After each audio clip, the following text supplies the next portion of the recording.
কে সংশয়, কি নাম আপনার? আমার সংশয় সন্ধানী। এটা আপনার আপনি কি অরিজিনাল এক্স হিন্দু না এক্স মুসলিম? না না অরিজিনাল না, আমি এক্স মুসলিম। আপনি কি এক্স হিন্দু না এক্স মুসলিম ভাই? এক্স মুসলিম। ও মুসলিম ছিলেন আপনি? জি। আচ্ছা, সূরা ফাতিহা বলেন তো। আউযু বিল্লাহি মিনাশ শাইতানির রাজিম, বিসমিল্লাহির রহমানির রহিম, আলহামদুলিল্লাহি রাব্বিল আলামিন, আর রহমানির রহিম, মালিকি ইয়াউমিদ্দিন, ইয়াকা নাবুদু ওয়া ইয়াকা নাস্তাইন, ইহদিনাস সিরাতাল মুস্তাকিম, সিরাতাল লাযিনা আন'আমতা আলাইহিম গায়রিল মাগদুবি আলাইহিম ওয়ালাদ-দাল্লিন, আমিন। এর অর্থ জানেন আপনি? হ্যাঁ, মোটামুটি আর কি, একেবারে লিটারাল ওই মানে লেটার বাই লেটার তো অর্থ না, মানে জানি আর কি। হ্যাঁ, একটু বলবেন? আচ্ছা, এই যে 7 নাম্বার আয়াতটা যে বললেন সেটার অর্থটা বলেন তো। 7 নাম্বার আয়াত কোনটা একটু বলে দেন তো আমাকে। সর্বশেষ যে আয়াতটা। আমিন যে বললেন ভাইয়া, এই যে সর্বশেষ গায়রিল মাগদুবি আলাইহিম ওয়ালাদ-দাল্লিন, আমিন।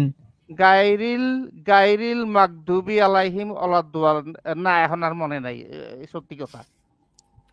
আচ্ছা, এই আয়াতে যে আল্লাহ যে বলছে যে তাদের পথে চালাও যাদের প্রতি তুমি নিয়ামত দিয়েছো, তাদের পথে চালিও না যাদের উপর তুমি অভিসম্পাদ দিয়েছো এবং যারা পথভ্রষ্ট, তাই না?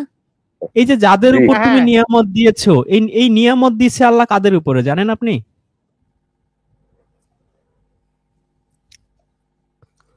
এই যে প্রতিদিন ওই যে মুসলিমরা যে এই যে আপনি যখন মুসলিম ছিলেন, এই যে প্রতিদিন এই যে এই সূরাটা পড়তেন যে যাদের উপর তুমি নিয়ামত দিয়েছো তাদের পথে চালাও, এই নিয়ামত আল্লাহ কাদের উপরে দিছে এটা কি আপনার জানা ছিল যখন আপনি মুসলিম ছিলেন? এই যে ইহুদি বা যে ইয়াদের, ওনাকে একটু বলতে দেন। না, ওই প্রশ্ন তখন আসেনি আসলে। তখন আমি ধরে নিছি যে এটা মানুষের উপরে আর কি, মানে মানে নিয়ামত দিছে মানুষের উপরে। হ্যাঁ, মানুষের ব্যাপারে বলা হচ্ছে, এইটাই আমি ধরে নিছিলাম। মানে কাদের উপরে নিয়ামত দিছে? এই যে মানুষকে পাঠিয়েছে, মানে সকল মানুষের উপরে না? একই আয়াতে তো বলা হয়েছে যে যাদের পথে নয় যাদের উপর তুমি লানত বা অভিসম্পাদ দিয়েছো এবং যারা পথভ্রষ্ট। ভাইয়া সংশয় ভাইয়া, আপনি যখন বলতেছেন সূরা ফাতিহা যখন পড়তেছেন, মানেটা কি? মানেটা হলো আপনি বলতেছেন তাদেরকে। এখন নিশ্চিতভাবে আমরা জানি নবী রাসূল আছেন এদের মধ্যে, কিছু নাম তো আমরা জানি, আর বাকিটা আমরা জানি না। এটার কথাই সূরাটা মানে যতটা ইনডেপথে, আপনারা হয়তো যতটা ইনডেপথে এটাকে ইয়ে করেছেন, আমি অতটা ওই সময়ে একটা সময় অতটা ইনডেপথে আসলে মানে ওইটাকে ইয়ে করিনি, অ্যানালাইজ। এই জন্যই তো এক্স মুসলিম হয়ে গেছেন। কুরআন যে ভালো করে বুঝে পড়েন নাই দেখি তো এক্স মুসলিম হয়েছেন। বুঝে পড়লে তো এটার মধ্যে যে মজা, আপনাকে তো মেরে পিটেও তো এখান থেকে সরানো যাইতো না, তাই না? সূরা ফাতিহা যেটা প্রথম সূরা, যেই সূরা আপনি সারা জীবন পড়েছেন, সেই সূরাটাই আপনি বোঝেন না যে নিয়ামত কাদেরকে দিছে, কারা পথভ্রষ্ট, আর কাদের উপরে অভিসম্পাদ। আচ্ছা, তাই না? তাই নাকি? এই তিনটা জিনিস একেবারে ইসলামের বেসিক জিনিস, যে একেবারে আল্লাহ আমারে সেই পথে চালাও যেই পথের মানুষদের উপর তুমি নিয়ামত দিয়েছো, সেই পথে চালিও না যাদের উপরে তোমার অভিসম্পাদ আর যারা পথভ্রষ্ট। তো কারা পথভ্রষ্ট, কারা অভিসম্পাদ প্রাপ্ত, এই দুইটা জিনিস যদি আমি না বুঝি এবং কারা নিয়ামত প্রাপ্ত তাদের কোয়ালিটি গুলো কি কি, এটা যদি আমি না বুঝি, আমি কিসের আন্দাজে কোন পথে চলবো? এটা কারা পথভ্রষ্ট এটা এখানে ধরে ইয়ে করে নেওয়া হচ্ছে, সেটা ঠিক করার জন্য সেটার জন্য কিন্তু স্ট্যান্ডার্ড লাগবে, একটা মানে ইউনিভার্সাল স্ট্যান্ডার্ড লাগবে। কিন্তু সমস্যা হচ্ছে যে ইউনিভার্সাল স্ট্যান্ডার্ডটা ঠিক করবে কে আসলে? এটা কি মানে আল্লাহ কি আসলে স্ট্যান্ডার্ড ঠিক করে দিতে পারে কিনা, নাকি এটা মানে এটা ফিলোসফিক্যালি স্ট্যান্ডার্ডটা ঠিক করা হবে? হ্যাঁ, আল্লাহ নিজেই স্ট্যান্ডার্ড ঠিক করে দিয়েছে। স্ট্যান্ডার্ড ঠিক করার জন্য না, স্ট্যান্ডার্ড ঠিক করার জন্য আমাদেরকে যেতে হবে মোরালিটির কাছে, নৈতিকতার যে মানদণ্ড সেখানে যেতে হবে। কিন্তু আপনি শুনলে হয়তো আশ্চর্য হবেন, নৈতিকতা কিন্তু আপনি শুনলে হয়তো আশ্চর্য হবেন ভাই।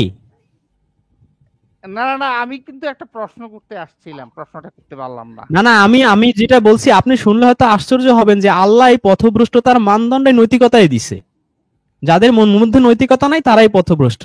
এবার বলেন তো। কিন্তু সৃষ্টিকর্তা কি মানদণ্ড দিতে পারে?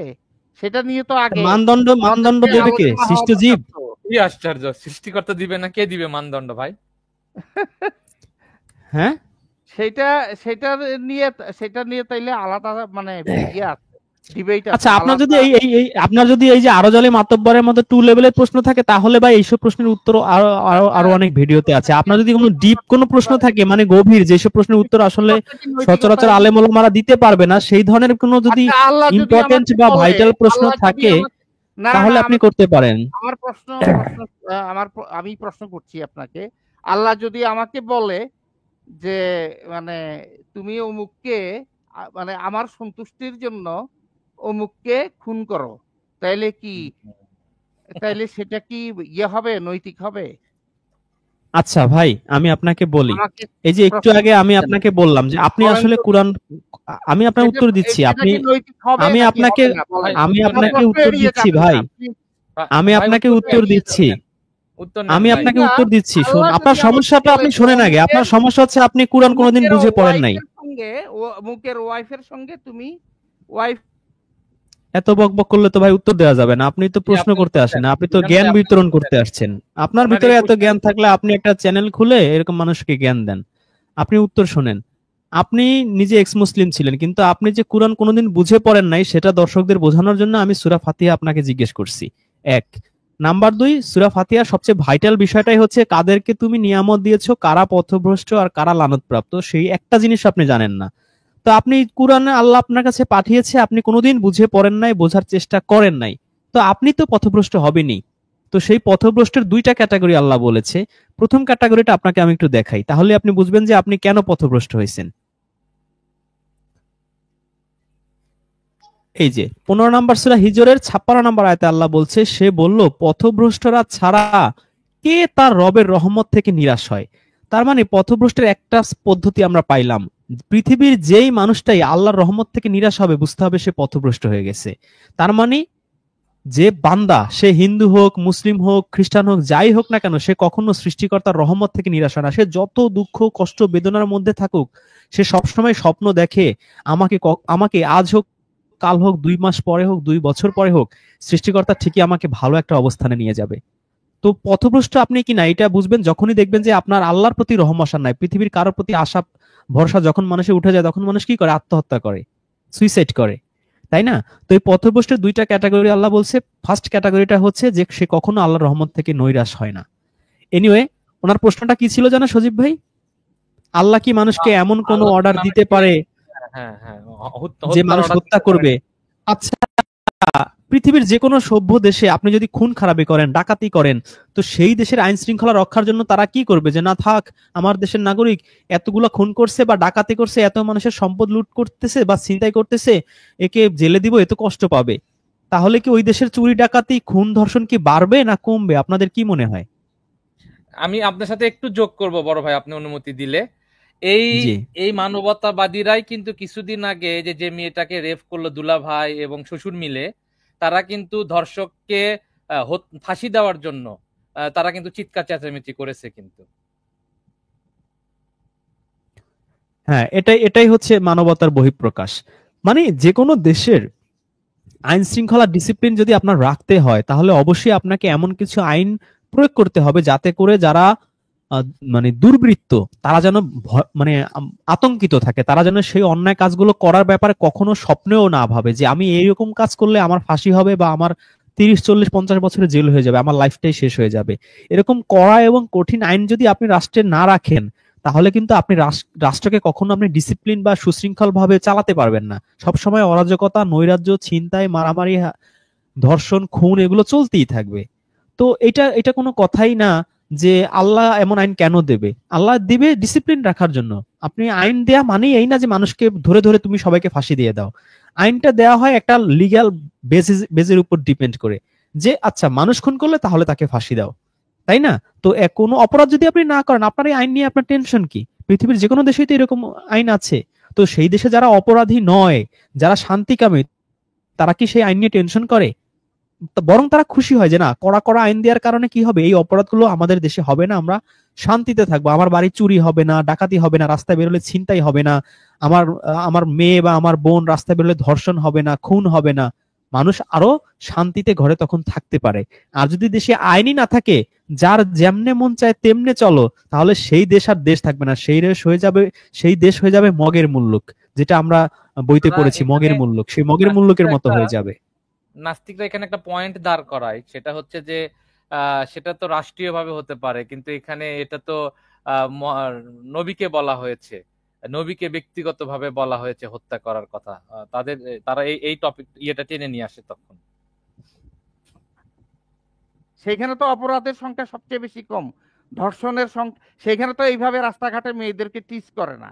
কথায় কথায় আমি যেই দেশে বাস করি, হ্যাঁ, সেইখানে মানে যাদেরকে এই যে মানে যাদেরকে বাঙালিরা ব্ল্যাক বলে অছুত বলে ইয়ে করে, সেই কৃষ্ণাঙ্গরা পর্যন্ত আমাদের বাঙালিদের থেকে সভ্য।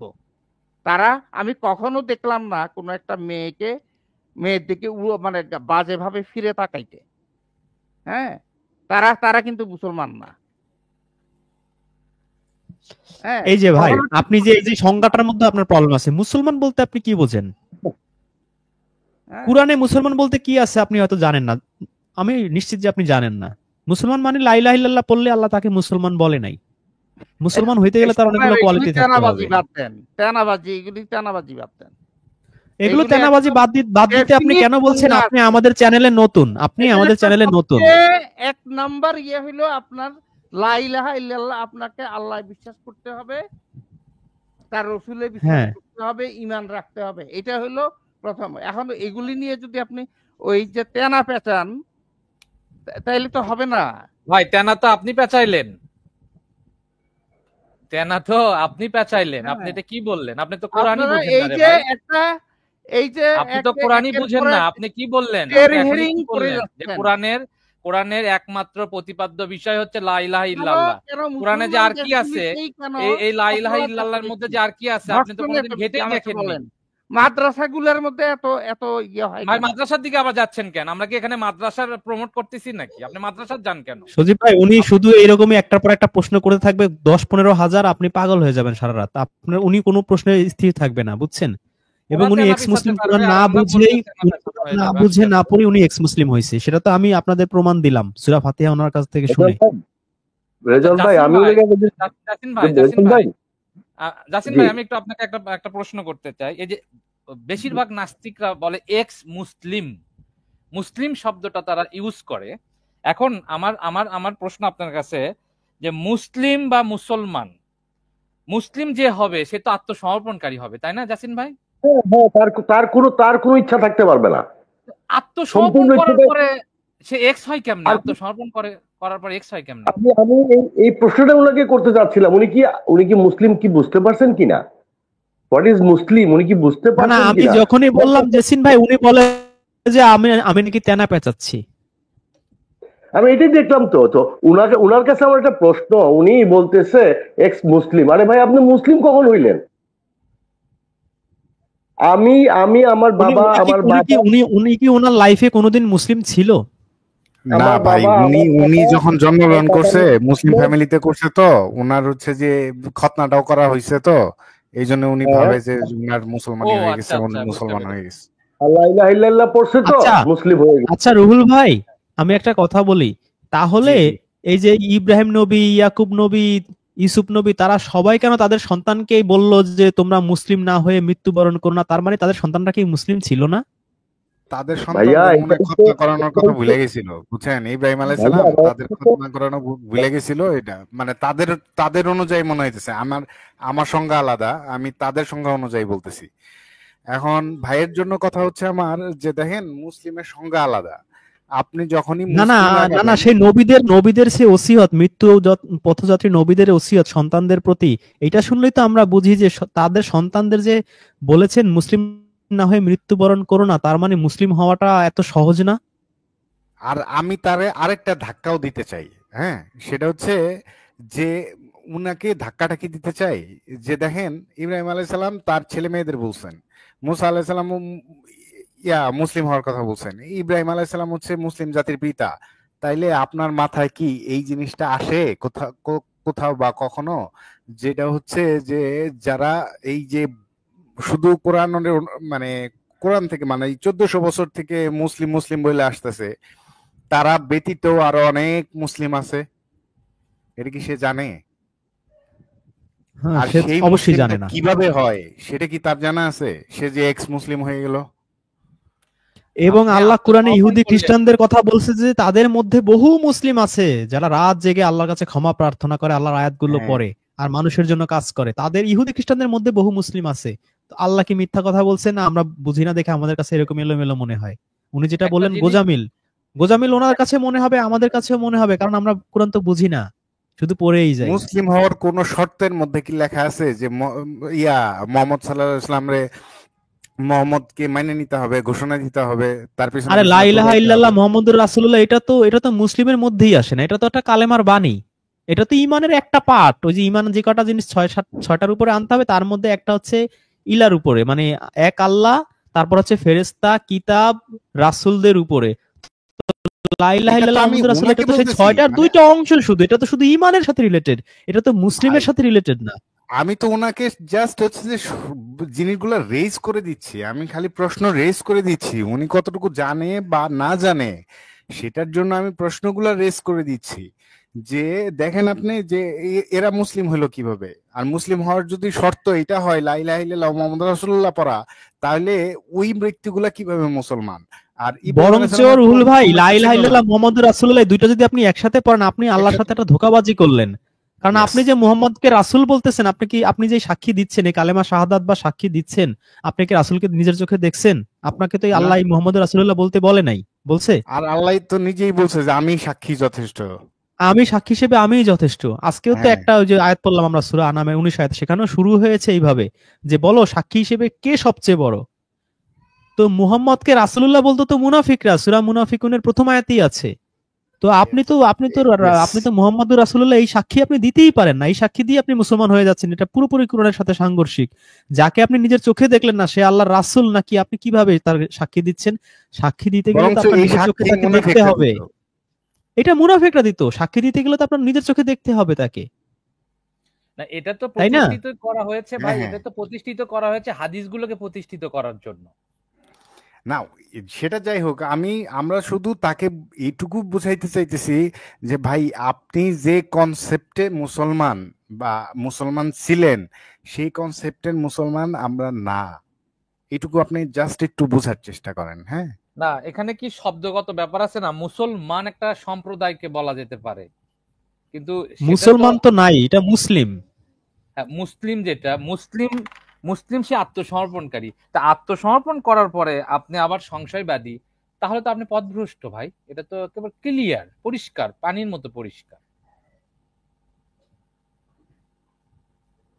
আপনি মুসলিম হইলেই আত্মসমর্পণ যদি করার কাজ হইতো, তাহলে আল্লাহ সূরা আরাফে কি বলতো যে হাসরের মাঠে তোমাদের নেকি আর পাপের ওজন করা হবে, যার নেকির পাল্লা ভারী হবে সে সফল।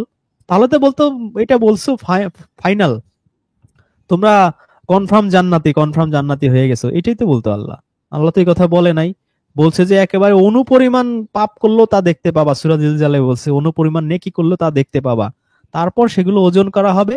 যদি নেকের পাল্লা ভারী হয় তাহলে তুমি সফল, আর নেকের পাল্লা ভারী না হলে তুমি ফিনিশ। তুমি যতই নিজেকে তৌহিদি জনতা হিসেবে, আলেম ওলামা, মোল্লা মাওলানা হিসেবে জাহির করো না কেন, তুমি ফিনিশ যদি তোমার নেকের পাল্লা পাপের চেয়ে ভারী না হয়, তাই না? হ্যাঁ। মুরাদ ভাই কি চলে গিয়েছেন আমাদের মাঝ থেকে? মুরাদ ভাই আছেন? নাই। আচ্ছা, জেসিন ভাই, জি, জেসিন ভাই শুনতে পাচ্ছেন? হ্যাঁ, আমাকে বলছেন? শুনতে না, পাচ্ছি, বলেন। শুনতে পাচ্ছি, আচ্ছা, বলেন। আমার আমার আমার কয়েকদিন হলে একটা কনফিউশন আমার ভেতরে। এটা এই ঘুরে ঘুরে তারা এই এই এই জায়গাতেই আসে, প্রত্যেকটা নাস্তিক, প্রত্যেকটা তথাকথিত সংশয়বাদী ঘুরে ঘুরে এক জায়গাতেই আসে, এখানেই। আচ্ছা, আমি এই হ্যাঁ, অনুষ্ঠানে না এখানে আসুক আসার সজীব ভাই, পরে, আসা তো অপরাধ না। না ওইটা না, ওই ওই জায়গার কথা বলিনি, এখানে আসার কথা বলিনি। মানে তারা ওই যে ভুলটা ধরতে চায় আর কি, ওই জায়গার কথা বলতেছি। ওই পয়েন্টেই ভুলটা তারা বারবার নিয়ে আসে। আবার যখন আপনি এখন এটার উত্তর দিবেন, উত্তরটাকে তারা ডিনাই করে, উত্তর কিন্তু নিতে চায় না। আপনি যদি তাদেরকে সঠিক উত্তরও দেন সেটা তারা নিতে চায় না, ডিনাই করে। আবার দেখবেন আবার ওই প্রশ্নটি আসে তারা ঠেকে। এখন আমার প্রশ্ন আপনার কাছে জাসিন ভাই, কোরআনে মানবতার যে দিকগুলো আছে এইগুলো নিয়ে তারা একটাবার কেন আলোচনা করে না, যে ঠিক আছে সমান্তরাল ভাবে চিন্তা করি। সজীব ভাই আপনি ভাই জেসিন ভাই উত্তর দিবে তার আগে আপনাদের একটা কথা বলে, সেটা হচ্ছে একজন এখানে ঢুকেছেন, তার নাম দিয়েছেন লুচ্চা নবী, তাকে কি আমার অ্যাড করা উচিত হবে? না, আমি ব্যক্তিগতভাবে মনে করি যে না, আমিও মনে করি ইনি এটা কেন হয়েছেন, উনি হয়েছেন হচ্ছে ওই যে হাদিস থেকে রাসূলের চরিত্র পড়ছেন, পরে উনি মনে করেছেন এইটাই মনে হয় কুরআনের বর্ণিত সেই রাসূল উসওয়াতুন হাসানা। এই যে ইহুদি খ্রিস্টান থেকে যারা মুসলিম হয়েছে, পৌত্তলিক থেকে যারা মুসলিম হয়েছে মক্কা বিজয়ের পরে প্রাণের ভয়ে লোক দেখানো মুসলিম, যেই মুসলিম আল্লাহর রাসূল 13 বছর নাকি দাওয়াত দিয়ে মাত্র 80 জন মুসলিম বানাতে পেরেছিলেন, সেই 80 জন থেকে 5-6 বছরের মধ্যে লক্ষ লক্ষ হয়ে গিয়েছে। বোঝাই যাচ্ছে যে এদের অধিকাংশ ছিল প্রাণ ভয়ে মুসলিম হয়েছিল, এবং রাসূলের ইন্তেকালের পরে এরা আবার সেই ইসলাম ছেড়ে দিছিল, যাদের সাথে আবার আবু বকর রিদ্দার যুদ্ধ সহ বহু যুদ্ধ করেছে। তো ওনারা সেই যারা পৌত্তলিক বা ভিন্ন ধর্মের ছিল, যারা প্রাণ ভয়ে ইসলাম গ্রহণ করেছে কৌশল হিসেবে, তারা পরবর্তীতে রাসূলের ইন্তেকালের পরে যে রাসূলের নামে যে মিথ্যা বানোয়াট হাদিসের কিতাবগুলো বানিয়েছে, ইসরায়েলি রেওয়াত থেকে বাইবেল থেকে নিয়ে নিয়ে সুপরিকল্পিতভাবে সেইখান থেকে পড়ে ওনারা এই রাসূলের একটা ক্যারেক্টারাইজেশন করেছেন, সেই অনুযায়ী ওনারা ইসলামটাকে বোঝেন।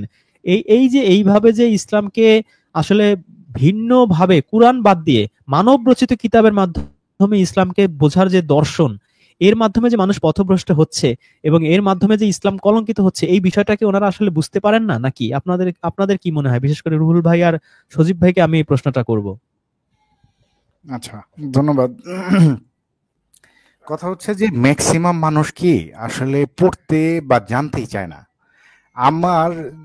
আমার কথা যদি বলি, আমি যখন ইসলামের প্রথম দিকের ইতিহাসগুলা জানছি তখনই আমার কাছে খটকা লাগছে।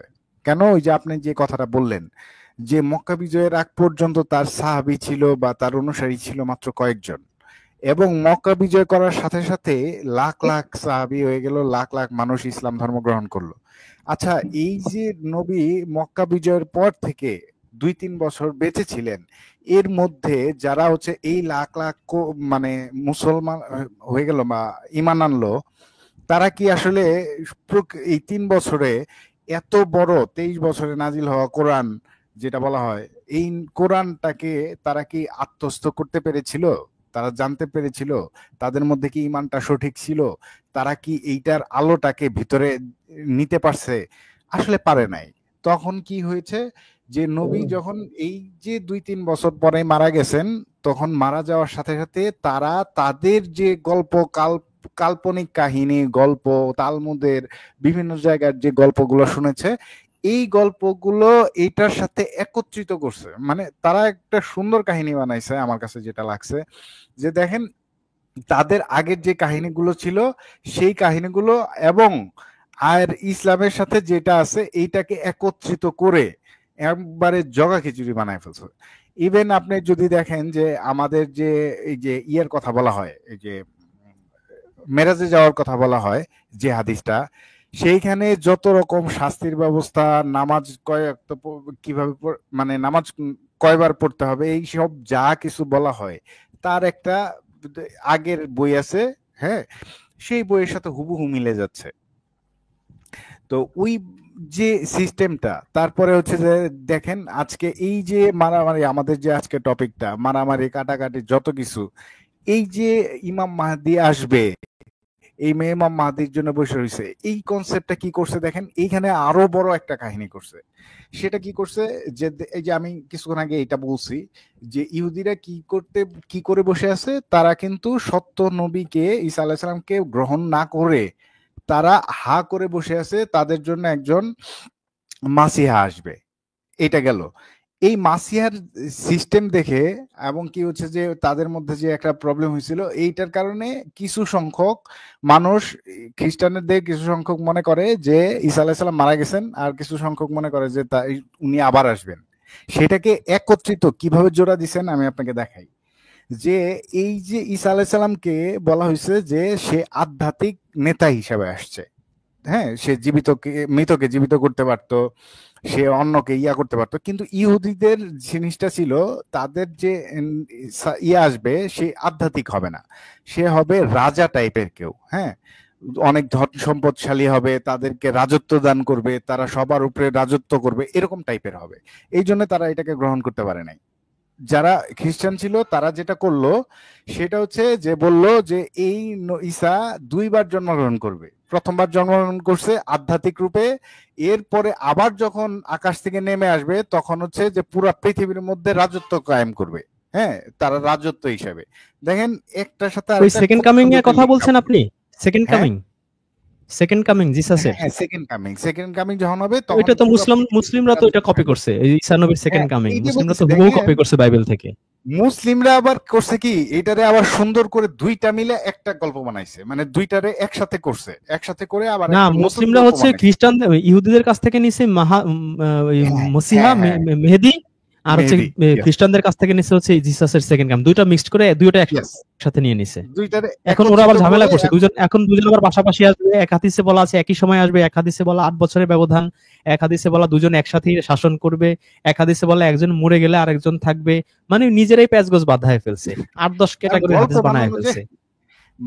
বানানো তো গল্প, দুইটার কাহিনী শুনছে, দুইটা কাহিনী শুনে একত্রিত করে এখন তাদের নিতে হবে না, তারা হচ্ছে দুইটারে একত্রিত করে এখন হচ্ছে ইমাম মাহদী এবং ঈসা আলাইহিস সালাম দুইটারে একত্রিত করে একটা নতুন কাহিনী বানায় ফেলছে। তো এই যে সিস্টেম, মানে গাঁজাখুরি গল্পগুলা করছে, গল্পগুলো করে আপনি যেখানে আছেন সেখানে থাকবেন। এই যে লিওন খান নামে একজন অনেকবার একটা কমেন্ট করছেন, ভাই উত্তরটা দিয়েন 4-65-24-51। ভাই প্রশ্নটা আমি জানি না, সবচেয়ে ভালো হবে আপনি আমাদের লিংক দেওয়া আছে, প্রয়োজন আমি আবার দিচ্ছি, আপনি একটু ঢুকে আপনি সরাসরি প্রশ্নটা করেন, আপনি কি জানতে চাচ্ছেন আসলে, মানে 4-65-24-51 দিয়ে মানে প্রশ্নটা কি আপনার, আমি সেটা বুঝতে পারি নাই। আপনি লিংক দিচ্ছি আমি, আপনি ঢুকে তারপর প্রশ্ন করেন প্লিজ। জি রুহুল ভাই শেষ করুন, মানে আপনি যেখান থেকে বলছিলেন সেখান থেকে বলুন। আমি কি রুহুল ভাইয়ের সাথে একটু অ্যাড করব? জি জি অবশ্যই অ্যাড করতে পারেন। আচ্ছা, আমার কাছে যেটা মনে হচ্ছে যে রসুল মক্কা বিজয়ের পরে যে জিনিসটা আলোচনা করলেন, মক্কা বিজয়ের পরে তো আসলে হেরাত অঞ্চলে রসুল অবিসংবাদিত হয়ে গেলেন। তো আপনি দেখেন রসুল আসছেন বনি হাশেম থেকে, তো বনি হাশেমের আরেকজন কে ছিলেন? বনি শামস। এটা তো পিছায় গেল, সুফিয়ান না, ওইখান থেকে শুধু আসছে আপনার ওসমান আলী। শর্ট করার জন্য এইভাবে বলতেছি, এখন এটা এত বিস্তারিত বলতে গেলে এটা বড় হয়ে যাবে অনেক। না, জাস্ট এই জিনিসটা শুধু মাথায় রাখেন, আর্থিক, সামাজিক এবং রাজনৈতিক তিনটা প্রেক্ষাপট এখানে এমন ভাবে কাজ করছে।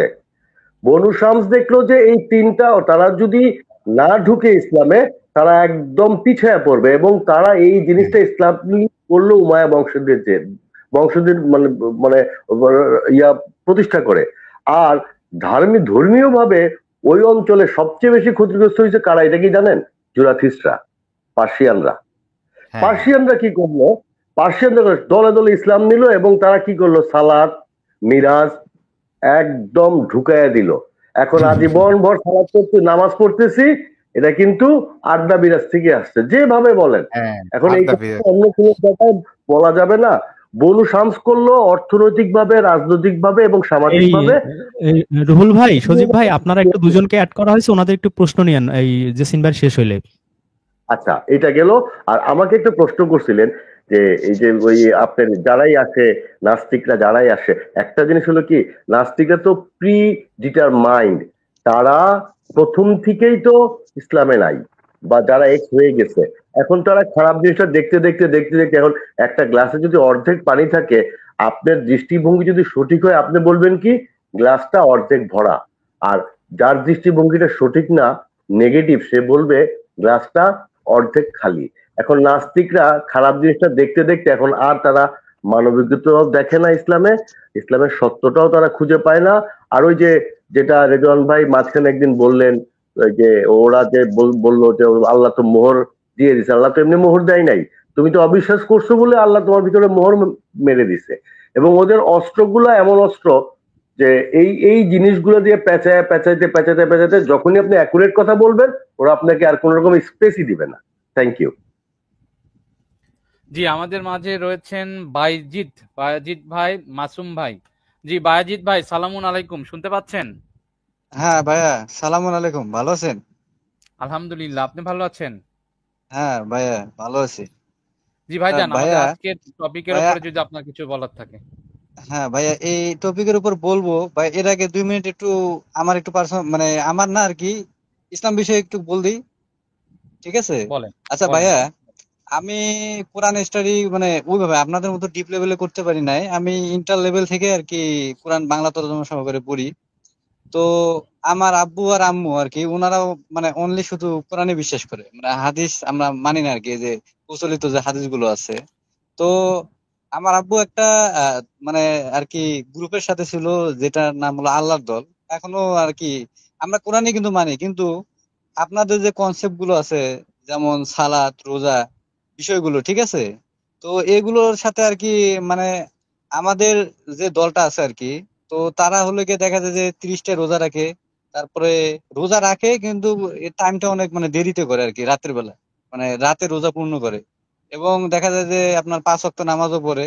কিন্তু আপনাদের সাথে আমাদের এই কনসেপ্টটা মেলে নাই। এরপরেও আমি মানে কোরআন স্টাডি করছি অনেকদিন, মাঝখানে গ্যাপ গেছিল, ঠিক আছে? তো আমি কোরআন পড়ার পর আমার কিছু কিছু বিষয়ে একটু ভাই ভুলে সন্দেহ যাব, লাগছে। ভুলে যাব। আপনি যে বলছেন মেলে নাই, মেলে নাই কিভাবে? আমরাও তো বলি যে রাত পর্যন্ত রোজা পূরণ করতে হবে। আমি তো দেখতেছি পুরোপুরি মিলে গেছে। জি ভাইয়া, ওই যে মানে বিষয়টা হলো ওই যে সালাতের যে বিষয়টা আছে মানে ভাইয়া, 5 আমি ওয়াক্ত আমার নামাজ পড়েন, বক্তব্য, এটাই শুধু মিলে নামাজ, নাই। নামাজ, হ্যাঁ হ্যাঁ নামাজ। হ্যাঁ, ওই যে নামাজের যে বিষয়টা আছে